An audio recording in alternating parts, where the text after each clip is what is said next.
What up, Kings? Hope you're well. In this video, I want to talk about some of the things that you must know as a programmatic account executive selling programmatic inventory to media buyers. Sales is something that is not easy, and being the best salesperson means that you had to tolerate a lot of BS. You have to have thick skin, essentially, in order for you to become a good salesperson. What I've seen in the ad business over the last couple of years is there haven't really been really good salespeople that know how to do sales. There are a couple that know how to do it. From the media buyer perspective, it's very easy to know who's got a lot of experience in sales and who doesn't have a lot of experience in sales. Over the last, let's say, 15 years, there's been a complete decline in the quality of salesmanship from the programmatic sales side. And that's for a reason. When you look at how corporate America treats real men are treated like garbage. And real men know this stuff. All these things that I'm talking about, real men know that. Why should I subscribe to a place where I'm going to be treated like garbage? I might as well go do my own thing. And when I travel, I get so much perspective. And I realized men are not really valued in this society. But when you travel, you really see how valuable you are as a king, as a man. You really see it. It's night and day, how valuable you are as a king. But you have to be the best. In order for you to call yourself the best, you really have to be the best. I just have to say, I really haven't seen people that are really good like that. When I came up 18 years ago, when I started, there were a lot of guys, the old school guys, they were like, these old school guys, they're boomers now, but then they were not boomers. These are old school guys, they're real gentlemen. They knew how to sell.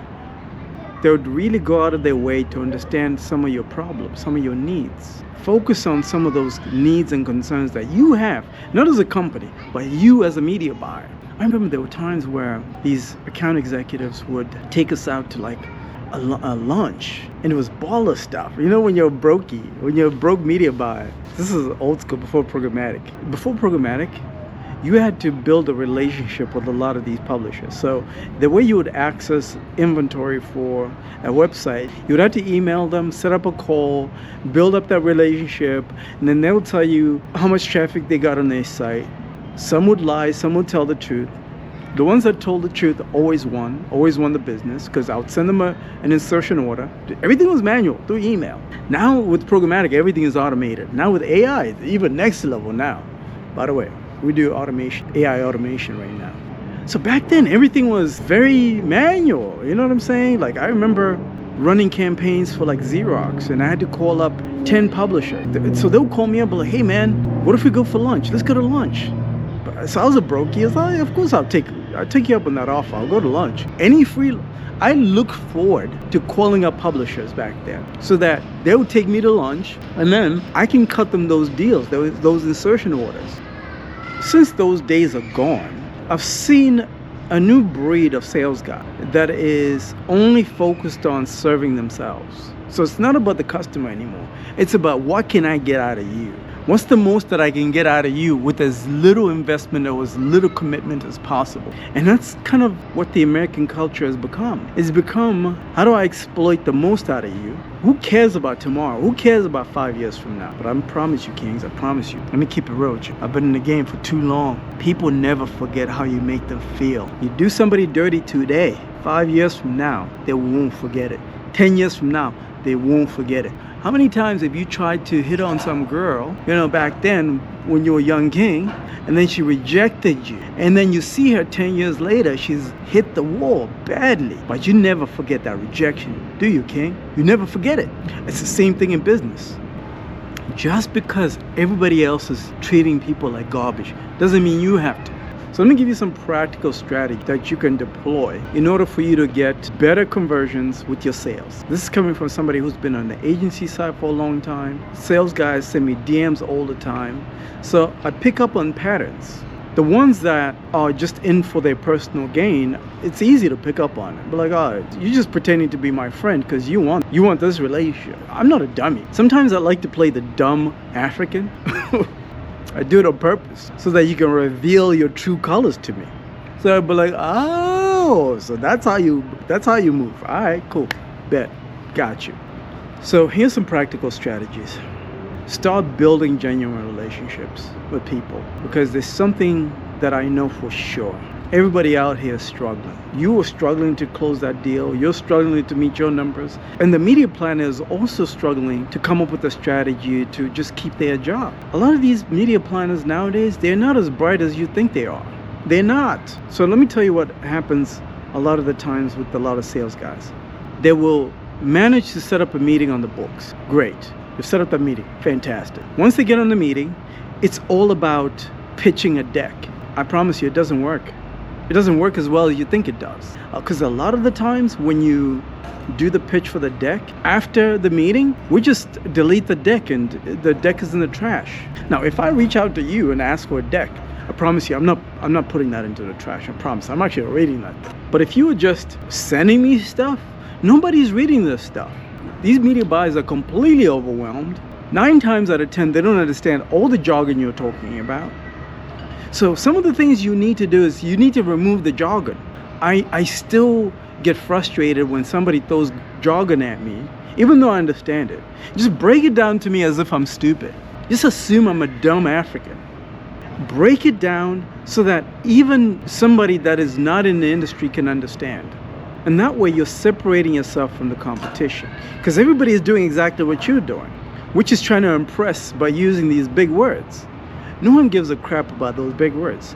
All they care about, let me tell you what these media planners care about. Is this deal ID going to help me not lose my account? Is this technology that you're trying to sell me, is it going to help me not lose this account?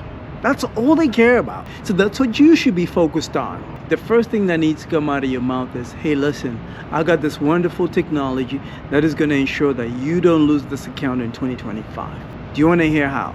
I'm listening now. Oh, I'm like, what? Because what happens is this. A lot of these media planners are put on 1 or 2 accounts. So if that campaign tanks and the CMO is mad, they're going to lose that account. And ultimately, that media buyer is going to lose their job.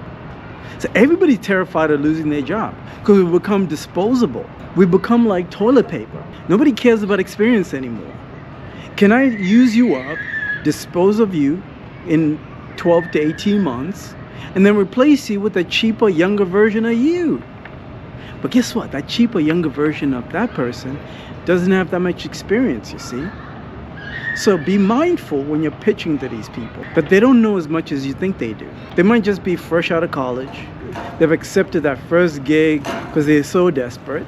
So all they care about is not losing that job, because everybody around them is complaining that they're being laid off, they're losing their job, they're scared of getting fired. That's all everybody's talking about. So why not address that head on immediately? One of my favorite people that I've worked with in the past has been Triple Lift. Triple Lift I've worked with for a couple of years now, and those guys are great. Every time that we had a strategy session, it was maybe every 3 months or whatever, they would send me a Starbucks gift card for $25. It was only $25, but I promise you, it goes such a long way. It means that you care, but their competitors never did that. And I knew they could do it. It doesn't cost you very much to win new business. But Triple Lift knew that. For them, $25 is cheap compared to the amount of money they got out of it. So the thing is, we've become such a self-serving industry that we forgot some of these things. Reciprocation. So those are some of the cool things you can do. I just had a rep recently send me an Amazon gift card. That was wonderful. I didn't need it. But the fact that he did that, I'm paying attention to everything he's going to tell me. And I'm probably going to give him some game on how to improve his sales so that he crushes it in 2025. And guess what? Because of that little thing that he did, he's going to win a lot of my business. All the campaigns that I'm running this year, he's going to get it. He's about to get a lot of money from it. Try and do the opposite of what everybody else is doing. Because there's something that I've learned in life. In the game of life, all I do all day long, I study human beings. I study human behavior. I study trends. Human beings like to copy each other. Somebody can be walking off a cliff and everybody's going to follow that guy off that cliff. Don't do that. Don't be a copycat. Be original. There's so many unique ways that you can improve your sales, King. There's so many ways. But it starts with you being authentic. Authenticity comes through a Zoom call. Authenticity comes through a Teams call. You can fake it all you want, but we can see it. Do your best not to be fake. I hope you got some value from this video. Schedule time. If you're ready to work with the best, schedule time. I'll give you more game. See you in the next one.